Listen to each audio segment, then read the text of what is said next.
आदाब नाजरीन, मैं हूं फरहान नजम। आदाब नाजरीन, मैं हूं समरीन नाज। डीडी उर्दू की बेहद ख़ास पेशकश हेलो डॉक्टर में आपका तहे दिल से खैर मकदम।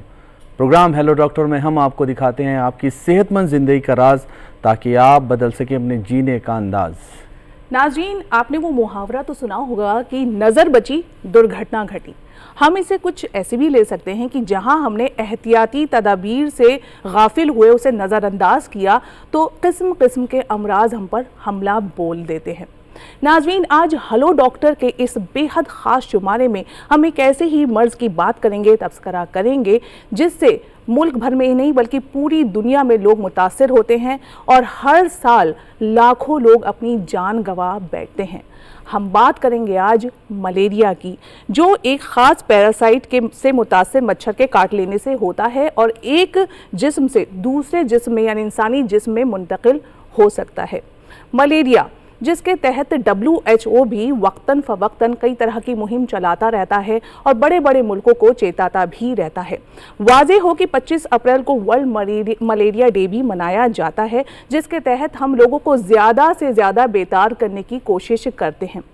एक वक्त वो भी था, यूँ कहने के कदीम ज़माने में मलेरिया को लोग समझते थे कि ये ख़राब हवा की वजह से फैलता है। फिर साइंस ने हमें आईना दिखाया और इसकी सच्चाई से रूबरू करवाया कि ये एक परजीवी की वजह से होता है। तो नाज़रीन, आज के इस खास शुमारे में हम बात करेंगे मलेरिया से जुड़ी और तमाम जानकारी हासिल करेंगे, जिसके लिए हमने मदऊ किया है स्टूडियो में हमारे ख़ास एक्सपर्ट्स के पैनल को। उनसे करवाएंगे आपका तारुफ, लेकिन आगे बढ़ने से पहले हम डाल लेते हैं एक मुख्तसर सी नज़र इस खास रिपोर्ट पर। साथ ही आपको ये भी बताते चले कि हमेशा की तरह आपके भी दिल में कोई सवाल है और इस मौजू से जुड़े जानकारी आप हासिल करना चाहते हैं, तो आप हमें हमारे टोल फ्री नंबर पर कॉल कर सकते हैं। चलिए डाल लेते हैं एक नज़र इस रिपोर्ट पर।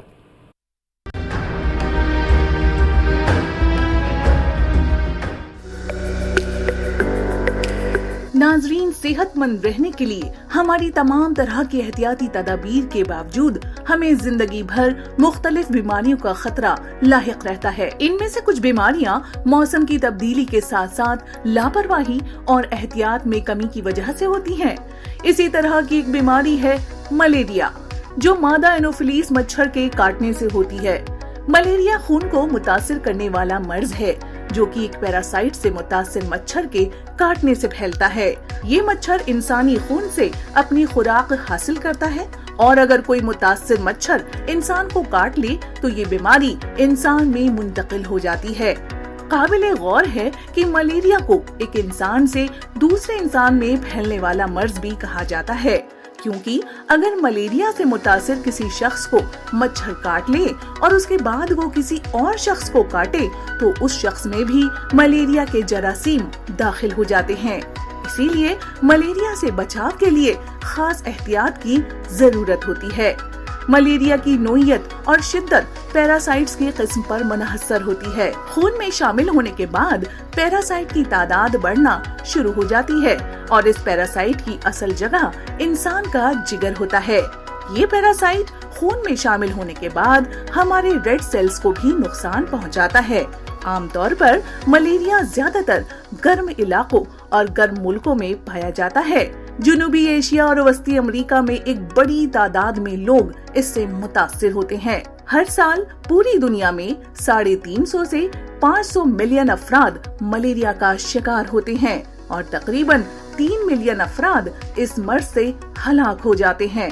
मलेरिया की अलामात इससे मुतासिर होने के कुछ दिन बाद जाहिर होती है और इसमें बुखार, कपकपी के साथ सर्दी लगना, सर दर्द, उल्टियाँ, डायरिया, शदीद कमजोरी, पेट और कमर और जोड़ों का दर्द, खांसी और घबराहट शामिल है।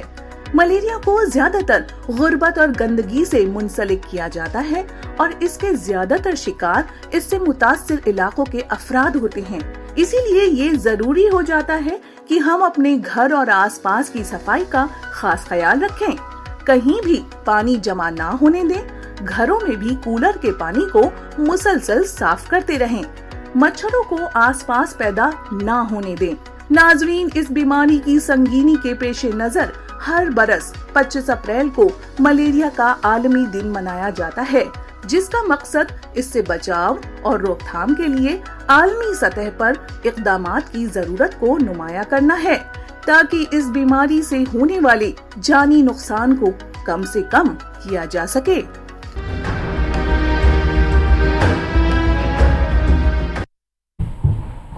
तो नाज़रीन, हमने देखा कि इस रिपोर्ट में भी ये देखा कि छोटा सा मच्छर किस कदर तबाही मचा सकता है, और ये जो हमारी रोज़मर्रा की छोटी छोटी लापरवाहियां हैं, अगर हम इन्हें नज़रअंदाज ना करें तो इस मर्ज से बिल्कुल बचा जा सकता है। क्यों फरहान, आप क्या कहना चाहेंगे इस बारे में? बिल्कुल बचा जा सकता है, इस मर्ज से बचा जा सकता है, हर तरह के मर्ज से बचा जा सकता है। लेकिन ज़रूरत है इस बात की कि हम बेदार रहें, ज़रूरत है इस बात की कि हमें पता हो कि क्या चीज़ हमें फ़ायदा करती है और क्या चीज़ हमें नुकसान करती है। तो आज नाज़रीन हम बात कर रहे हैं मलेरिया के इस ख़ास मौजू पर, और इस पर बात करने के लिए जो एक्सपर्ट्स हमारे स्टूडियो में मौजूद हैं, सबसे पहले बहुत ज़्यादा ज़रूरी है हम आपका उनसे तारुफ़ कराएं। तो आज हमारे स्टूडियो में इस ख़ास मौजू पर बात करने के लिए जो एक्सपर्ट्स मौजूद हैं, हमारे साथ हैं doctor Piyush Ranjan. Doctor Piyush Ranjan professor हैं department of medicine, AIIMS Delhi में। हमारे साथ मौजूद हैं doctor Somya Sagar, assistant professor हैं लेडी हार्डिंग मेडिकल कॉलेज में। और हमारे साथ हैं डॉक्टर उपेंद्र एडिशनल प्रोफेसर हैं डिपार्टमेंट ऑफ मेडिसिन में, एम्स दिल्ली में। आप तीनों एक्सपर्ट्स का बेहद शुक्रिया प्रोग्राम में शिरकत के लिए। प्रोग्राम की शुरुआत हम डॉक्टर रंजन आपसे करेंगे। आप जिस तरह से हम यहाँ मलेरिया पर बात कर रहे हैं, तो पहला सवाल मैं आपसे यही करना चाहूँगा कि बेसिकली एक आम जो लफ्ज़ हैं उनमें कैसे आप बताना चाहेंगे मलेरिया क्या होता है, किस तरह से ये किसी भी इंसान को अपनी जद में लेता है, और ये बहुत ख़ास बात कितना ख़तरनाक हो सकता है। जैसा कार्यक्रम के शुरू में जो आपने छोटी सी वीडियो चलाई उसमें भी आपने बताया था कि मलेरिया एक मच्छर के काटने के से फैलने वाली बीमारी है, और मच्छर के काटने से एक परजीवी जिसे हम लोग पैरासाइट कहते हैं, और विज्ञान के छात्रों के लिए कि ये पैरासाइट प्लाज्मोडियम स्पीसीज़ के नाम से जाना जाता है। तो जब कभी भी मच्छर काटने से प्लाज्मोडियम स्पीसीज़ मनुष्य के शरीर में इंटर कर जाता है तो ये एक बीमारी हो जाती है जिसको कि हम लोग मलेरिया कहते हैं। मलेरिया इतिहास में बहुत समय पहले से, सिकंदर के ज़माने से इसका वर्णन मिला है कि ये होता है, और जब कभी भी ये होता है तो अपने साथ साथ तेज़ बुखार, सर में दर्द, कपकपी, मांसपेशियों में दर्द ये आमतौर पर लेकर के आता है, और अगर इलाज ना किया जाए तो इसकी वजह से लोगों की मृत्यु भी हो सकती है। तो जहाँ तक आपने बात की कि यह कितना ख़तरनाक हो सकता है, तो जो बिल्कुल शुरू में आज से आप ये बार बार कहते रह रहे हैं कि जहाँ कहीं भी सतर्कता या सावधानी हटी तो दुर्घटना घटी। अगर जैसे कभी भी हम लोगों ने अपने आम दिन के में जब कभी भी सावधानी को ख़त्म करेंगे, आसपास मच्छरों का प्रजनन ज़्यादा बढ़ जाएगा, तो ये मलेरिया होने का ख़तरा बन जाएगा, और कुछ केसेस में ज़रूर मलेरिया जो है वो जानलेवा ज़रूर साबित हो सकता है। जानलेवा ज़रूर साबित हो सकता है। लेकिन डॉक्टर रंजन, मैं यहाँ आपसे पूछना चाहूँगा कि हम देख रहे हैं कि पिछले कुछ सालों की बात की जाए तो बहुत पुराने वक्त से मलेरिया का जिक्र होता है। जब ये वक्त आता है, एक वक्त ज़रूर आता है साल में जब मलेरिया बहुत ज़्यादा पीक पर पहुँच जाता है, लेकिन नॉलेज बढ़ रही है, नॉलेज में पूरी तरह से इजाफा हो रहा है, लोग अवेयर हो रहे हैं, बेदार हो रहे हैं, लोग समझ रहे हैं क्या चीज़ हमारे लिए बेहतर है और क्या चीज़ हमें नुकसान दे रही है। क्या हम कुछ कंट्रोल नहीं कर पा रहे हैं मलेरिया पर, या हालात वही हैं जो पिछले 10 साल या 15 साल पहले थे? डॉक्टर रंजन, देखिए मलेरिया को कंट्रोल करने के लिए लंबे समय से कोशिश की जाती है, और इसके लिए तरह तरह से कोशिश की जा रही है। जैसे कि मच्छरों की संख्या पर नियंत्रण करने के लिए एक मुहिम सी चलाई जाती है, लेकिन मच्छर जो एक ऐसी व्यवस्था होती है जिसमें कि ऐसे टेम्परेचर, ऐसे क्लाइमेट जिसमें कि हॉट एंड ह्यूमिड होता है, तो वह मच्छरों को बिल्कुल भी ख़त्म नहीं किया जा सकता है। तो इस तरह से मतलब ऑल्दो ये बीच बीच में कंट्रोल होता है, लेकिन हम लोग जड़ से इसको बिल्कुल एलिमिनेट नहीं कर पाए हैं। जड़ से हम इसको ढंग से खत्म नहीं कर पाए, लेकिन हालात जो हैं पहले से तो बेहतर हैं, उम्मीद करते हैं आगे जाके और बेहतर और भी बेहतर होंगी। जैसे कि आपने कहा कि अगर जानकारी को रखें और कुछ सावधानियां रखें तो न सिर्फ मलेरिया बल्कि मच्छर काटने के कारण और जो दूसरी बीमारियां होती हैं उन पर जरूर हम लोग कंट्रोल कर सकते हैं। राइट। पीयूष ने भी अभी ये बताया कि ये कदीम ज़माने से हम लोगों के दरमियान है ये मर्ज, और जाहिर सी बात है कि उस वक्त तो इतनी बेदारी नहीं थी, लेकिन जदीद दौर में वो बेदारी है, और साइंस ने इतनी तरक्की कर ली है कि हमें मलेरिया से जुड़े, इस मर्ज से जुड़ी तमाम जानकारी हासिल भी है। लेकिन डॉक्टर सोमिया, वो कौन सी रोज़मर्रा की लापरवाहियाँ हैं जो हम बरतते हैं, जिनका हम ख्याल नहीं रखते और ये मर्ज हमें अपनी चपेट में लेता है? देखिए, इसमें दो चीज़ें हैं। एक तो मलेरिया जो फैलता है वो वेक्टर, वो होता है मच्छर, तो हमें मच्छर को कंट्रोल करना है। और दूसरी चीज़ होती है कि जब हमें उसके लक्षण कुछ लग रहे हैं तो हमें तुरंत जाना है, डॉक्टर से मिलना है, ताकि हम जल्दी से जल्दी उसकी डायग्नोसिस कर सकें, उसका उपचार कर सकें। क्योंकि ये मच्छर आपको, जिसको, जो पेशेंट है, जो मरीज है जिसको ये लक्षण है, उसको काट के दूसरे पेशेंट, दूसरे लोगों, इंसानों तक भी ये फैला सकता है। तो आसपास में, जैसे जहाँ जहाँ अभी बारिश का मौसम अगर आएगा तो हमारे आसपास जहाँ पे भी पानी जमा हो रहा है, हमें देखना है कि वहाँ पानी ना जमा हो, आसपास में सफाई रखनी है। अपने घर में अगर फ्लावर पॉट्स हैं या पेड़ पौधे हैं तो उसमें कहीं पानी ना जमा हो रहा हो, हमें इसका ध्यान रखना है।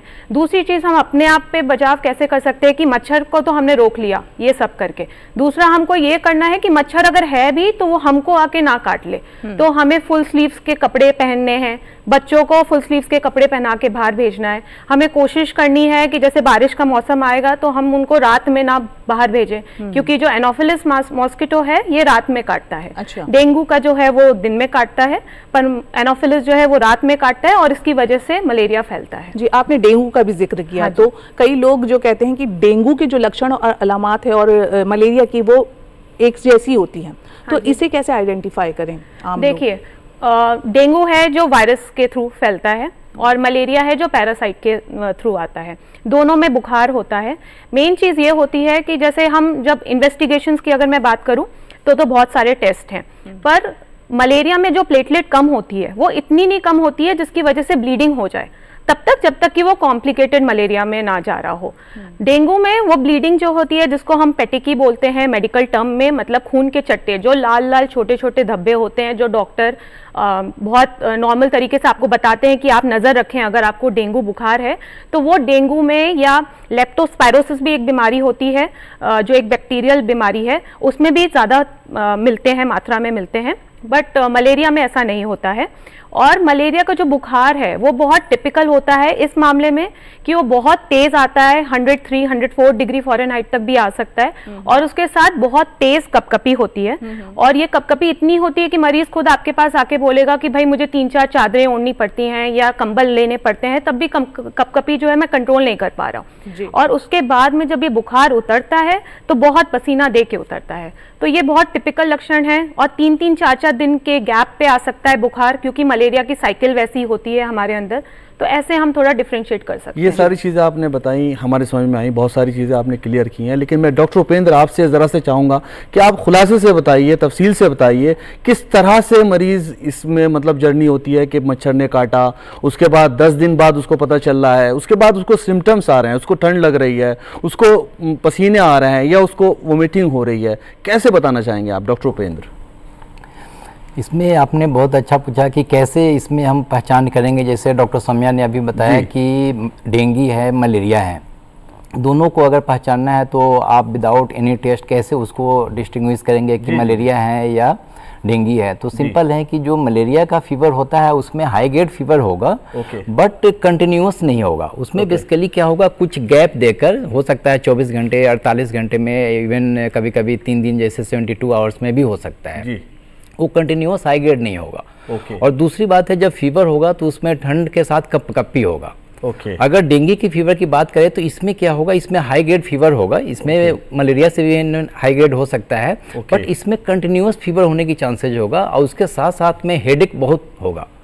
इसमें कपकपी नहीं होगा, ठंड लगेगा बट कपकपी के चांसेस कम होता है। एक तो बहुत सिंपल सा है कि अगर मरीज आकर बोलता है कि हमें एक फिक्स टाइम पे हमें फीवर आ रहा है, लाइक दोपहर में आ रहा है, आज भी आया, कल भी आया, या एक दिन गैप दे के आ रहा है, तो इसमें हम ज़्यादा सोचते हैं कि इसमें मलेरिया के चांसेस अधिक है। अगर डेंगू की बात करें तो डेंगू के मरीज सिंपल आपके पास आएंगे और बोलेंगे कि मुझे पैरासीटामोल लेने के बाद में भी फीवर नॉर्मल नहीं हो रहा है, 190 डेज और 101 तक हमारा रह रहा है, और 5 घंटे 6 घंटे में हमें पैरासीटामोल लेना पड़ रहा है। ये बहुत बेसिक डिफरेंस है जिसको आप देखेंगे। दूसरी बात है कि मलेरिया में अदर भी फीचर्स होते हैं, जैसे हेडेक के साथ में मसल पेन हो सकता है, कभी कभी अगर बच्चे में खासकर और प्रेग्नेंट लेडी में अगर मलेरिया हो गया, अगर ब्रेन तक पहुंच गया, तो उसमें सम CNS लाइक ब्रेन के सिम्टम्स मिल सकते हैं। उसमें पेशेंट कभी कभी कोमा में भी चला जाता है।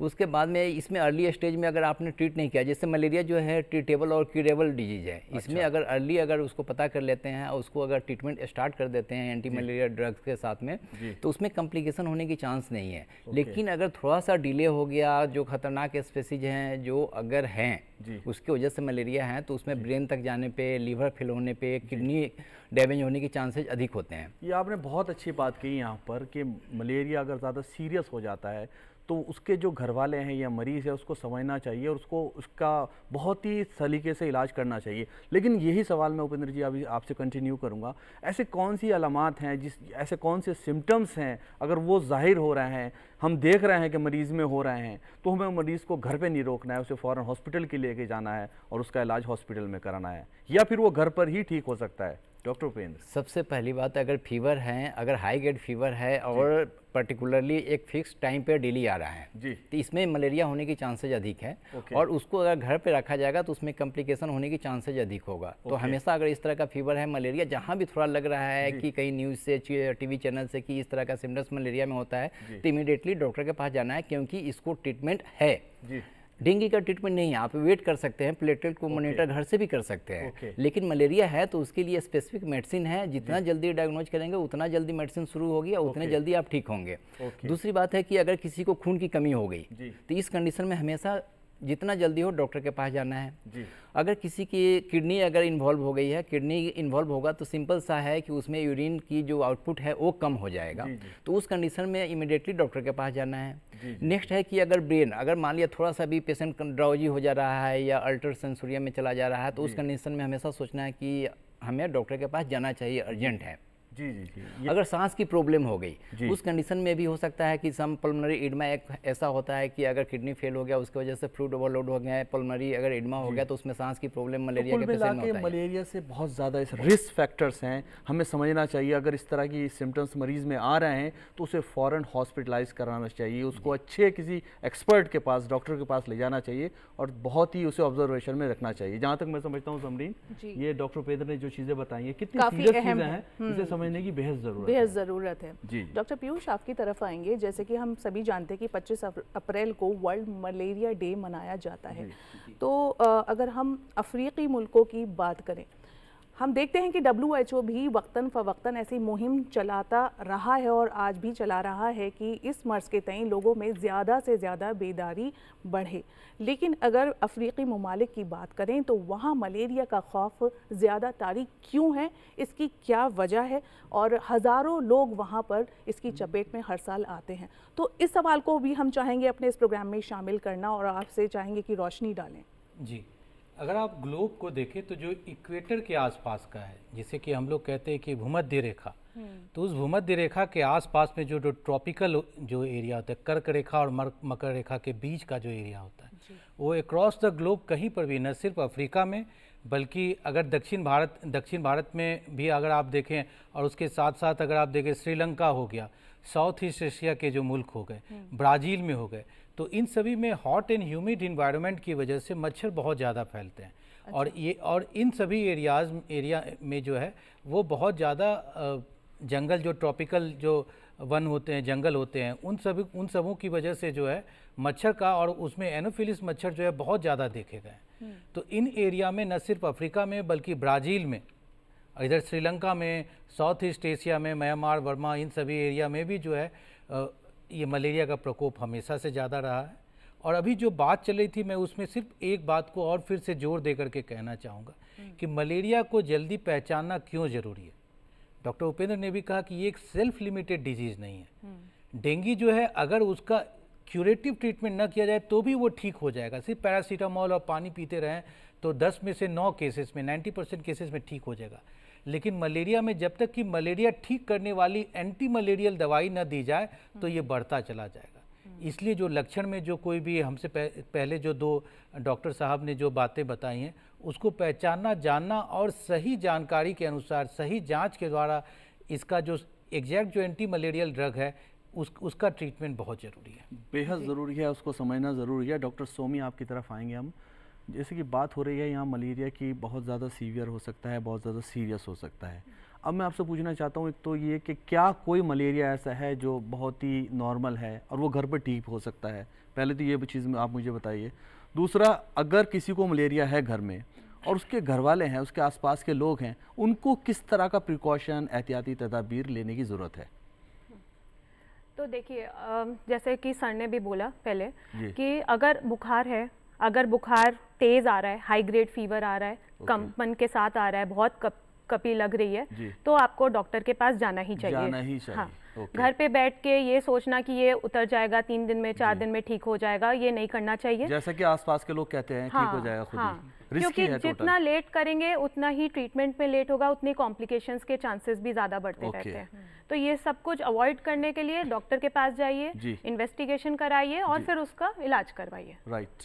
और उसके बारे में क्या कहना चाहेंगी? जैसे कि मैंने पूछा कि घर के जो लोग हैं या आसपास के लोग हैं, उनको किस चीज़ों का खास ख्याल रखने की ज़रूरत है? क्या उनको ये लग सकती है या फिर उनको कुछ और चीज़ें करने से वो उनकी ज़िंदगी में, मतलब ये चीज़ें हैं वो सेफ रहेंगे, उनको मलेरिया ये चपेट में नहीं लेगा? हाँ, तो जैसे मैंने पहले भी बोला था कि मलेरिया जो है वो एक इंसान से दूसरे इंसान में फैलेगा, मच्छर की वजह से फैलेगा। ओके। तो अगर आपके घर में किसी को मलेरिया है जी, जी। तो डायरेक्टली छूने से नहीं फैलेगा। ओके। बट हाँ, अगर कोई मच्छर है जिसने उस पेशेंट को काटा और फिर उसने आके आपको भी काटा, जी, तो आपको होने के चांसेस काफ़ी बढ़ जाते हैं। ओके। ऐसे में आपको अपना प्रिकॉशन रखने हैं, जी। अपने एहतियात बरतने हैं। जी, वो क्या है उसके बारे में बताइए ज़रा। मॉस्किटो रेपेलेंट क्रीम्स आती हैं, आप ओके। वो लगा सकते हैं। ओके। फुल बाजू के कपड़े पहने। मच्छरदानी जो हम बहुत टाइम से यूज करते आ रहे हैं, जी, जी। हमारी नानियां वगैरह भी जी, हमें जी, वैसे पहले ही ज़माने रखती में थी। पूरा जोर था उस पर। हाँ, तो वो भी हम अभी भी करें। और अगर बाहर से आने में खिड़की वगैरह, दरवाजे में ऐसे खुला रास्ता है कहीं, तो जालियां लगवाएं।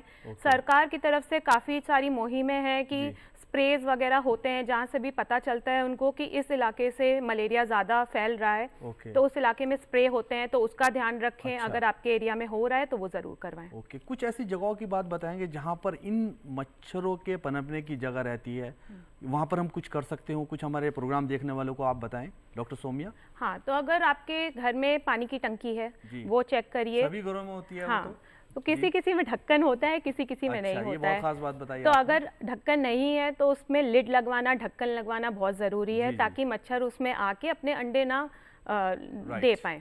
ठीक है। दूसरी चीज़ है, कहीं पे भी आसपास पानी भर रहा है, कोई नाली है जो खराब हो चुकी है, जी। जहाँ पानी भर ही रहा है, तो वो साफ करवाएं। अपने घर के पेड़ पौधे हैं जहाँ पानी भर रहा है, फ्लावर पॉट्स हैं, जैसे मैंने पहले भी बोला था, तो उनमें पानी हर हफ्ते बदलें। कूलर है, कूलर बहुत इंपॉर्टेंट है। अब गर्मियाँ आ गई हैं तो सबके घर में कूलर यूज़ हो रहा है, तो कूलर का पानी बदलना, उसको अच्छे से साफ करना, वो भी बहुत ज़रूरी है। कितने दिन में बदलना चाहिए कूलर का पानी, इसको- इसके बारे में बताइए जरा हाँ, सा। इसको जनरली बोला जाता है कि हफ्ते में एक बार एटलीस्ट अच्छे से सफाई ज़रूर करें। Okay okay. कहने का राइट। मतलब ये है कि अपने आसपास के माहौल के तई भी बेदार होना बहुत ज़्यादा ज़रूरी है कि आपके घर के आसपास जो है वो गंदगी ना हो और आपके घर के अंदर भी ना हो, पानी कहीं जमा होने नहीं देना चाहिए।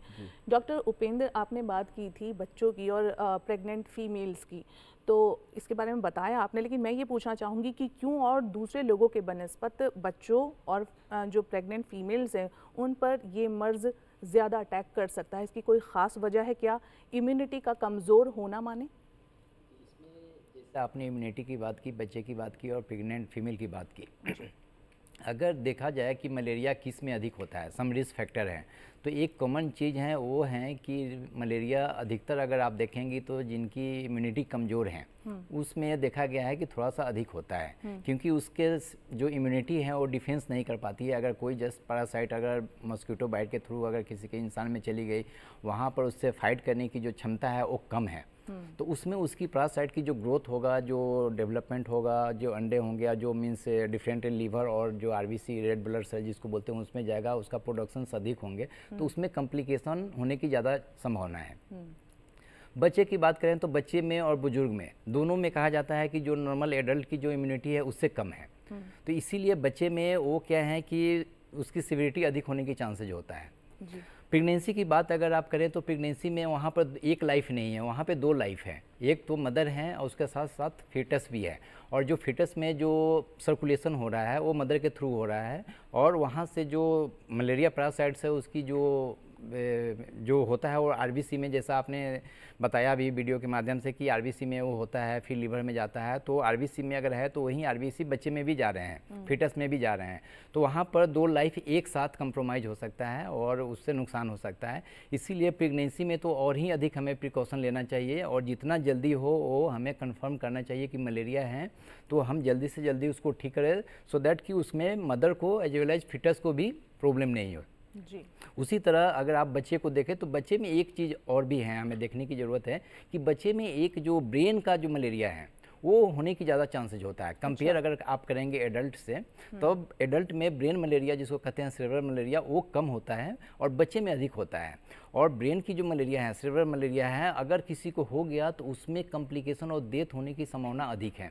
इसीलिए उसमें हमें प्रिकॉशन अधिक लेना है और जल्दी से जल्दी उसको आइडेंटिफाई करके जल्दी से जल्दी उसको ट्रीट करना है। आपने कंफर्म करने की बात कही, आपने आइडेंटिफाई करने की बात कही। यहाँ पर मैं डॉक्टर पीयूष रंजन आपके पास आना चाहूँगा। मैं जानना चाहता हूँ, अभी तक तो हमने बात कर ली, सिम्टम्स पे बात कर ली है, ये चीज़ें महसूस हो रही हैं तो फ़ौरन डॉक्टर के पास चले जाएं, उनको दिखाएं, ऑब्जर्वेशन में रखें। लेकिन अब बात करेंगे टेस्ट की, अब बात करेंगे इन्वेस्टिगेशन की। तो मलेरिया को वाज़े करने के लिए, समझने के लिए, उसके बारे में जानने के लिए कौन कौन से टेस्ट हैं, और वो टेस्ट हर इंसान को पता होना चाहिए, कराने तो चाहिए सुपरविजन में डॉक्टर के ही, लेकिन नॉलेज सभी को होनी चाहिए। तो कौन कौन से टेस्ट हैं डॉक्टर पीयूष रंजन? जी, मलेरिया मूल तौर पर खून की जांच के द्वारा जो है वो पहचाना जाता है। ओके। खून की जांच में इसमें 2 तरह की जांच होती है। जी।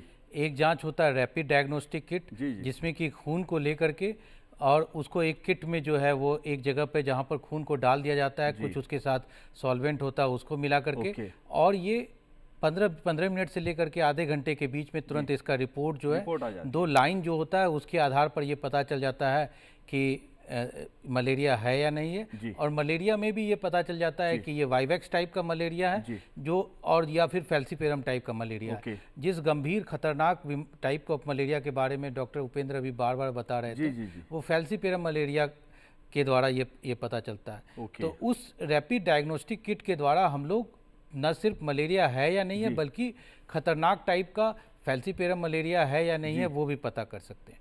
दूसरा एक जांच होता है जिसमें कि हम लोग ब्लड स्मीयर के द्वारा देखते हैं, जिसमें कि थिन और थिक स्मीयर कहते हैं, जिसमें कि खून की एक बूंद को लेकर के जो स्लाइड के ऊपर उसकी या तो पतली सी एक लेयर बना दी जाती है या उसका थिक स्मीयर को ये देख लिया जाता है और उसको सीधे माइक्रोस्कोप के अंदर देखा जाता है। जब माइक्रोस्कोप के अंदर देखते हैं तो न सिर्फ हमें मलेरिया के बारे में पता चल जाता है कि ये मलेरिया के स्पीसीज जो हैं वो हैं या नहीं है, बल्कि ये भी पता चल जाता है कि वो किस स्पीसीज की वजह से है, वाइवेक्स है या फैल्सीपेरम है। ये समझने की बात है कि ये दोनों टेस्ट जो हैं, जैसे खासकर जो माइक्रोस्कोप के अंदर में देखते हैं, वो 100% सेंसिटिव नहीं होते हैं। मतलब इस बात की संभावना रहती है कि कुछ ऐसे केस जिसमें मलेरिया हो लेकिन फिर भी इस जांच के दौरान में नहीं आए।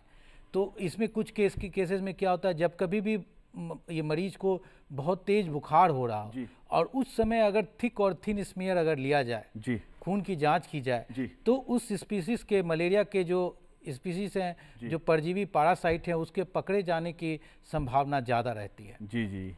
तो ये दोनों टेस्ट कराने के बाद पता चलेगा कि मलेरिया है या नहीं है। उसे समझना चाहिए और उसे फौरन करा लेना चाहिए। अगर वो अलामात महसूस हो रही है, वो जाहिर हो रही है, जो डॉक्टर उपेंद्र और डॉक्टर सोमिया ने बताया। Even at the cost of repetition, फिर से एक बार दोहराने की कीमत, दोहराना भी चाहिए इस टेस्ट को। कितने दिन के बाद? मैं ये बताना चाहूँगा कि जो मलेरिया का जो है उसका जब तक स्पेसिफिक ट्रीटमेंट न किया जाए तब तक वो ठीक नहीं होगा।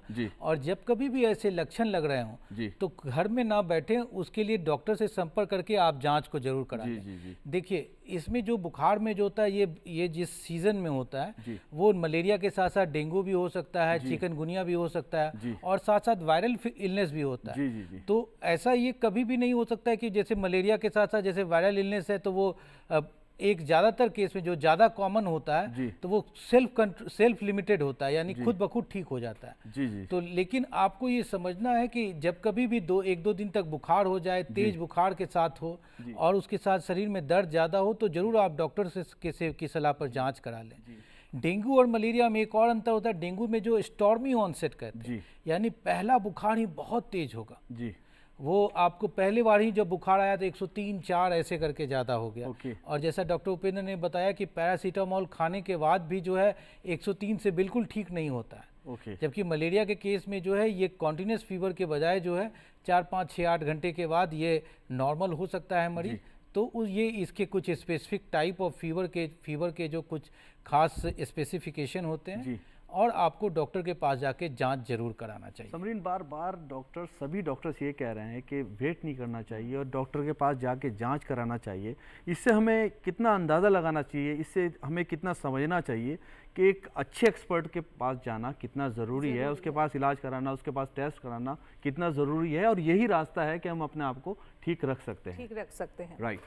डॉक्टर सौम्या, एक मुझे लगता है कि ये बेहद अहम सवाल है और मुझे पूछ भी लेना चाहिए, इसलिए मैं इसे अपने प्रोग्राम में शामिल करना चाहती हूँ कि पसमानदा इलाकों में ये तेज़ी से फैलता है, यानी कि जहाँ पर लोग गाँव कस्बों में रहते हैं, या हमारे मुल्क में भी सबसे ज़्यादा मुतासिर वो गरीब इलाके जहाँ बड़ी तादाद में पसमानदा तबकात हैं, आदिवासी लोग रहते हैं, और दूर दराज के जो गाँव के रहने वाले लोग हैं, चाहे वो उड़ीसा में हो, पश्चिम बंगाल, छत्तीसगढ़ या झारखंड के ऐसे इलाके, और भी कई इलाके हैं ऐसे नॉर्थ ईस्ट के भी। तो ये सवाल का जवाब मैं आपसे जानना चाहूँगी, लेकिन इससे पहले एक कॉलर हमसे जुड़ रहे हैं, सुन लेते हैं उनकी बात। Hello hello hello. जी, आपका खैर मकदम है रिचा हमारे इस प्रोग्राम में। हेलो जी, मुझे आपकी आवाज़ मिल रही है, अपना सवाल पूछिए रिचा। हेलो, शायद कनेक्शन नहीं जुड़ रहा। हेलो जी, आपकी आवाज़ मिल रही है, अपना सवाल कीजिए। हेलो। चलिए, इनका सवाल हम बाद में ले लेते हैं। डॉक्टर सौम्या, आपके पास आते हैं, और जैसा कि मैंने पूछा, आप सवाल समझ ही गए होंगे, तो वहाँ ये मलेरिया का जोर ज़्यादा क्यों है? देखिए, मलेरिया वहीं ज़्यादा होगा जहाँ मच्छर ज़्यादा होंगे, क्योंकि मच्छर इनका वेक्टर है। इस मलेरिया का जो कॉजेटिव एजेंट है, मतलब जिस कीटाणु की वजह से मलेरिया हो रहा है, वो एक पैरासाइट है। वो पैरासाइट मच्छर के अंदर अपनी लाइफ साइकिल पूरी करता है थोड़ी, और बाकी की वो हमारे अंदर, मतलब ह्यूमंस के अंदर पूरी करता है। तो जहाँ मच्छर होंगे वहाँ मलेरिया होगा। और मच्छर कहाँ पे होते हैं? जहाँ पे पानी जमा होता है। तो जो भी आपने एरियाज़ की बात की, जो भी हमारे ये देश के राज्य हैं, जैसे छत्तीसगढ़ बोला आपने, झारखंड बोला, उड़ीसा बोला, नॉर्थ ईस्ट बोला, यहाँ पे सब जगह मेन जो ऑक्यूपेशन है, जो लोग करते हैं, वो है फार्मिंग, एग्रीकल्चर। तो वहाँ पे ये एग्रीकल्चर ज़्यादा होता है, पानी की रुकावट ज़्यादा होती है, राइस पैडी फील्ड्स ज़्यादा होती हैं, वहाँ पे पानी का ठहराव ज़्यादा होता है, और वहाँ पे मच्छर ज़्यादा पनपते हैं। तो इसकी वजह से मलेरिया ज़्यादा फैलता है। और दूसरी चीज़ मैं सोचती हूँ ये भी है कि उनमें थोड़ी जागरूकता भी कम है, क्योंकि जिस चीज़ का प्रयास हम कर रहे हैं आपके माध्यम से कि जागरूकता बढ़ाएं, तो वो थोड़ी कम है, उसकी वजह से भी हो सकती है। जागरूकता यानी बेदारी की ज़रूरत है। चलिए, सुन लेते हैं, शायद कॉलर जुड़ गए हमसे। हेलो हेलो हेलो जी, आपको आवाज़ मिल रही है? हेलो जी, आपकी आवाज़ मिल रही है हमें। हेलो, अपना सवाल पूछिए। हेलो। लगता है कनेक्शन जुड़ नहीं पा रहा है, नेटवर्क की जी, प्रॉब्लम हो रही है। नेटवर्क की डॉक्टर प्रॉब्लम उपेंद्र, हो आपके पास सकती है। आना चाहेंगे हम। मलेरिया की बहुत सारी बातें हमने कर ली है। अब मैं आपसे पूछना चाहता हूं कि मलेरिया का जो ट्रीटमेंट है वो किस तरह से आप लोग करते हैं, और ट्रीटमेंट जब चल रहा है, एक बार पेशेंट ठीक हो गया है, उसमें कमज़ोरी तो आती है, उस कमज़ोरी से बचने के लिए आगे किस तरह की उसे लाइफ स्टाइल, तर्ज ज़िंदगी का अपनाना चाहिए और क्या क्या करना चाहिए? डॉक्टर उपेंद्र, पहली बात है कि मलेरिया के ट्रीटमेंट क्या है, और दूसरा आपने पूछा कि बाद में क्या करना है, सो दैट कमजोरी आ जाती है, उससे वीकनेस आ जाती है, उसको दूर करने के लिए। तो पहली जो ट्रीटमेंट की बात है, ट्रीटमेंट का जो हमारा गाइडलाइंस है उसमें हमें देखना होता है। डॉक्टर उपेंद्र, मैं यहाँ पर थोड़ी देर के लिए आपको रुकूंगा। कॉलर लगातार कॉल कर रहा है, नेटवर्क का इशू हो रहा है, जिसलिए उनको हमारी आवाज़ उन तक नहीं पहुँच रही है। हेलो हेलो मुझे हेलो हेलो जी, बताइए, आपकी आवाज़ हमें मिल रही है। जी बताइए। आप मुझे सुन पा रहे हैं तो मैं अपना सवाल पूछना चाहूँगी। जी जी, पूछिए, डॉक्टर सुन रहे हैं आपको। मेरा सवाल आपका फ़ोन करने के लिए शुक्रिया। है मलेरिया पे, तो मैं मलेरिया पे सवाल पूछना चाहूँगी प्लीज़ पूछिए। जैसे कि मच्छर से बचने के लिए हम गुड नाइट या और भी चीज़ों का इस्तेमाल करते हैं, तो क्या बच्चों के लिए क्या ये गुड नाइट की जो मशीन है, या जो भी हम मॉस्किटोज के लिए भी मशीन लगाते हैं, जो भी उससे फ्यूम्स निकलते हैं, क्या सेफ है बच्चों के लिए रात भर अगर हम वो चला के रखते हैं अपने रूम में? राइट। डॉक्टर उपेंद्र, मैं आपसे इसके बारे में पूछना चाहूँगा, जिन चीज़ों का इस्तेमाल करते हैं मच्छर से बचने के लिए, तो क्या बच्चों की सेहत पर उसका कुछ गलत असर पड़ सकता है, या क्या वो कर सकते हैं जिससे बच्चों को मच्छरों से बचाया जा सके? हाँ, ये तो बहुत अच्छा है कि आपने पूछा कि मच्छर जो हैं उसके भगाने बचाने के लिए हम बहुत सारे मॉस्किटो रिपेलेंट का यूज करते हैं। घर में सिर्फ बुजुर्ग और एडल्ट और बच्चे नहीं, सभी होते हैं, बच्चे भी हैं। तो आपका क्वेश्चन है कि बच्चे पे क्या इसका साइड इफ़ेक्ट है कि नहीं है। तो पहले हमें ये देखना है कि जो उससे हमें फ़ायदा हो रहा है वो कितना है और नुकसान क्या है। जनरली जो भी रिप्लेंट मार्केट में आती है वो बहुत सोच समझ कर और बहुत सारे मीन्स प्रोसेस के थ्रू पास की जाती है। गवर्नमेंट की बहुत सारी पॉलिसी है, जब तक वो उस पॉलिसी के थ्रू पास नहीं होगा कि वो सेफ़ नहीं माना जाएगा तब तक उसको मार्केट में नहीं ली जाती है। इसीलिए उसको यूज करना है, उससे ये नहीं सोचना है कि उसके साइड इफ़ेक्ट है। अब जहाँ तक स्मेल की बात है तो उसमें बहुत सारे रिप्लेंट होते हैं, किसी के स्मेल कम होता है, किसी का अधिक होता है, और किसी थोड़ा सा स्मेल इतना होता है कि उसको आप बर्दाश्त नहीं कर सकती है। तो अपने सुविधा के अनुसार उसको आप यूज कर सकती हैं। मच्छर भगाना, मलेरिया से बचना ज़्यादा ज़रूरी है रेदर दैन कि उसके साइड इफ़ेक्ट के बारे में सोचें, क्योंकि ऐसा कोई मार्केट में जनरली नहीं होगा जो गवर्नमेंट की पॉलिसी के थ्रू और सेफ़ नहीं हो, तब तक वो मार्केट में कोई आकर उसको सेल करे। दूसरी बात है कि आपने जो पूछा कि ट्रीटमेंट की, जी ट्रीटमेंट का जहाँ तक बात है तो ट्रीटमेंट में हमें देखना होता है कि जो पेशेंट है वो किस जोन से हैं। लाइक पूरे वर्ल्ड की बात करें या इंडिया की बात करें तो हम 2 पार्ट में इसको डिवाइड करते हैं। एक है जो इंडेमिक एरिया है जहाँ पे मलेरिया काफ़ी मिल रहे हैं, लाइक आपने छत्तीसगढ़ बोला, उड़ीसा बोला, वेस्ट बंगाल है, नॉर्थ ईस्ट है, झारखंड है, इसमें काफ़ी मलेरिया है। तो एक ये जोन हो गए। एक जोन ऐसा है जहाँ पे मलेरिया कभी कभार मिलती है, जहाँ पे नहीं के बराबर है वहाँ पे मलेरिया हुआ। तो जहाँ पे मलेरिया अधिक है वहाँ पर चांसेज होता है कि कुछ ऐसी प्राइमरी मेडिसिन है जो रेजिस्टेंट हो चुका हो, अगर वो हम उस कंडीशन में देंगे तो वहाँ वो काम नहीं करेगा। तो उस पर हमें सोचना होता है कि मरीज कहाँ से है और वो जो मलेरिया की सिविरिटी है, माइल्ड है, मॉडरेट है, सीवियर है। जस्ट सपोज कि अगर मलेरिया के मरीज वहाँ से हमारे पास आया जहाँ पे मलेरिया की केस जनरली नहीं मिल रहे हैं और मलेरिया भी सिंपल है, माइल्ड है। उपेंद्र, आप बहुत अच्छे से बता रहे हैं इस बारे में, लेकिन एक और कॉलर हमसे जुड़ गए हैं। पहले हम देंगे, पहले कॉलर को मतलब धन्यवाद करेंगे, उनका शुक्रिया अदा करेंगे, और अब ले लेते हैं दूसरे कॉलर। हेलो जी संजय जी। हेलो जी, खैर मकदम है आपका हमारे प्रोग्राम में, अपना सवाल पूछिए। हेलो जी, आपकी आवाज मिल रही है, अपना सवाल हेलो। पूछिए। हेलो जी, संजय जी अपना सवाल पूछिए। हाँ जी सर, वो बुखार की दवा ले रहा हूँ और बुखार कम हो जा रहा है, फिर ठंड लग के बुखार हो जा रही है। अच्छा, दवा जो है ना खाता हूँ तो बुखार उतर जाती है, फिर जो है ना बुखार हो जाती है। तो इसका क्या? पहले तो आप बताएं, आप किसी डॉक्टर के चेकअप पास करवाया गए तो हैं? डॉक्टर ने नॉर्मल दवा दिया, वो बुखार का दवा खाता हूँ तो ठीक हो जाता है। फिर जो है क्या नाम है, फिर जो है दवा खाने के बाद जो है ना आराम होने के बाद फिर जो है ना बुखार हो जाती है, ठंड जैसे महसूस होती है और फिर बुखार अंदर अंदर बुखार जैसे महसूस होती है। जी, आपने अपने टेस्ट करवाए हैं? डॉक्टर पीयूष, आप बताएं, आपने इनका सवाल सुन ही लिया है। जी, देखिए ये समझना ज़रूरी है कि बुखार जो है ना कई कारणों से हो सकता है। उन बहुत सारे कारणों में मलेरिया भी एक कारण हो सकता है। तो इस टीवी पर जब कभी भी हम लोग टीवी या रेडियो पे कार्यक्रम करते हैं तो एक साथ साथ एक डिस्क्लेमर हम लोग ये कहना चाहेंगे कि सिर्फ इसी जानकारी के आधार पर आप खुद से अपना इलाज ना कराएं, ये ज़रूरी है। और अभी जैसा कि ये बताया, उन्होंने बताया कि बुखार है, डॉक्टर के पास गए, नॉर्मल दवाई दी गई और दवाई खाने के बाद ठीक हो जाता है। तो बहुत सारे ऐसे जो इन्फेक्शन होते हैं, जो अभी के टाइम में वायरल इन्फेक्शन है या बैक्टीरियल इन्फेक्शन, जिसकी वजह से बुखार आजकल ज़्यादा हो रहा है, तो उन कंडीशन में क्या है कि जब तक कोर्स पूरा ना किया जाए एंटीबायोटिक का या फिर उन दवाइयों का, तो ये पूरी तौर पे जड़ से नहीं जाता है।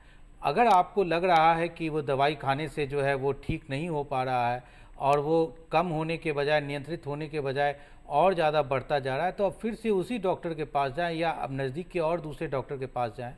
वो डॉक्टर आपके लक्षणों को के अनुसार आपके शरीर की फिर से एक बार जांच करेंगे और ज़रूरत पड़ने पर कुछ और टेस्ट जो हैं वो करवाएंगे। जैसे बुखार के साथ खांसी है, पेशाब में जलन है या कहीं किसी भाग में अगर दर्द है, ये शरीर के किसी हिस्से में इन्फेक्शन है, तो ज़रूरत पड़ने पर वो आपका चेस्ट एक्सरे, पेशाब का जांच या फिर वो अल्ट्रासाउंड, ये सारे जांच भी करा करके वो बुखार के सही कारण को ढूंढने की कोशिश कर सकते हैं। बिल्कुल सही कहा आपने डॉक्टर पीयूष की मर्ज की जो है तह तक पहुंचना बेहद ज़रूरी है। बहुत बहुत शुक्रिया संजय जी आपका हमारे इस प्रोग्राम से जुड़ने के लिए।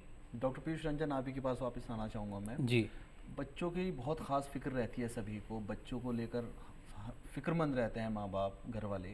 तो मैं आपसे पूछना चाहता हूँ कि जो बच्चे हैं उनको किस तरह से मलेरिया से बचाया जाए? कुछ ऐसी ख़ास चीज़ें, जैसे बच्चे पार्क में जाते हैं खेलने, बच्चे स्कूल्स जाते हैं, तो ऐसी कौन कौन सी हम प्रिकॉशन है, एहतियाती तदाबीर है, इस तरह के हम काम कर सकते हैं, अमल कर सकते हैं जिससे बच्चे हमारे काफ़ी हद तक सेफ रहें? क्या कहना चाहेंगे इस बारे में? जी, इस ये कहने से पहले जो हमारी बातचीत जो इलाज के संबंध में अधूरी रह गई थी उसको मैं पूरा कर देना चाहता हूँ। ये बहुत समझना जरूरी है कि मलेरिया बगैर इलाज के ठीक नहीं हो सकता, उसके लिए एंटी मलेरियल दवा लेनी चाहिए। और ये दवाई क्या लेनी चाहिए ये उस जगह की परिस्थिति पर निर्भर करता है कि किस जगह पर है और उसमें ड्रग रेसिस्टेंस कैसा है। तो ये आमतौर पर जो क्विनिन, क्लोरोक्विन और ये सारी दवाइयाँ जो होती हैं वो एंटी मलेरियल दवाइयाँ होती हैं जो डॉक्टर की सलाह पर लेनी चाहिए। पैरासीटामोल रोग के लक्षण, बुखार को कम करता है लेकिन मलेरिया का इलाज नहीं करता है। इसलिए ये ज़रूरी है इन सभी बातों को समझना, और इसलिए जो बार बार हम लोग कह रहे हैं कि इलाज की शुरुआत करने में देरी नहीं करनी चाहिए। और अब बच्चों में विशेष तौर पर जो है अभी का समय जो है मलेरिया जो मूल तौर पर जबकि गर्मी जो या तो आनी शुरू होती है या पोस्ट मानसून जिससे समय में जब बारिश थोड़ी हो गई होती है और उस समय जो मच्छर ज़्यादा होते हैं तब ये मच्छर से काटने से संबंधित सारी बीमारियां का ज़्यादा फैलने के। इसमें 2-3 महत्वपूर्ण बातें, घर से बाहर जब कभी भी निकलें तो पूरी आस्तीन की कमीज पहने, ठीक है, और घर के बाहर जब कभी भी निकले तो अपने पूरी शरीर में जो है मॉस्किटो रिपेलेंट जो कि क्रीम के फॉर्म में या फिर जो अलग अलग रोल जो होते हैं उसको लगाने के द्वारा जो जब कभी भी बाहर जाए तो उससे ये दूर होने की संभावना रहती है। तो ये बाहर जाते समय बच्चे जब कभी भी खेलने जाएं तो ये ज़रूर आप ये लगा करके भेजें। घर के अंदर में 2 तरह की बातें हो गई, या तो जो हम लोग जो अलग अलग तरह के जो रिपेलेंट जो होते हैं वो लगा सकते हैं, या सोए जब कभी भी तो मच्छरदानी लगा करके सोए। और घर का एक सदस्य जब कभी भी ये मलेरिया से अगर ग्रसित हो गया है तो उस मरीज को जरूर आप मॉस्किटो नेट के अंदर में सुलाएं, चाहे मलेरिया हो या डेंगू हो, ताकि उस मरीज को कोई दूसरा मच्छर ना काटे और आसपास के लोग। ये बहुत सारी अच्छी बातें आपने बताई। वक्त की कमी हमारे पास हो रही है, प्रोग्राम मेरा दिल कर रहा है कि इसे मैं अभी करता रहूं 1.5 घंटे, लेकिन हमारी बंदिश होती है वक्त की, तो हम लास्ट मरहले में बिल्कुल पहुंच चुके हैं। यहाँ पर मैं आपसे पैगाम लेना चाहता हूँ, किस तरह का पैगाम आप देना चाहेंगे मलेरिया के हवाले से, और एक ख़ास बात बच्चों को लेकर भी कुछ अगर बताना चाहें, जो माँ बाप स्कूल गोइंग बच्चे हैं या पार्क में जाते हैं, तो किस तरह के पैगाम? देखिए, बचाव ही इसका उपाय है। हर सप्ताह कम से कम एक दिन हर आदमी अगर 1 घंटा अपने आसपास के इलाके का सर्वेक्षण करे और देखे कहीं पर पानी जमा तो नहीं हो पा रहा। बहुत अच्छी बात बोली। मच्छर कभी भी बहते हुए पानी में नहीं ये फैलता है, या तो नदी नाले में या कहीं पर भी गंदगी पर अगर छोटा सा आपका प्लास्टिक का टुकड़ा या इस जगह पे कहीं पर भी अगर पानी जमा हो रहा है तो उस पानी को ठीक कर दे।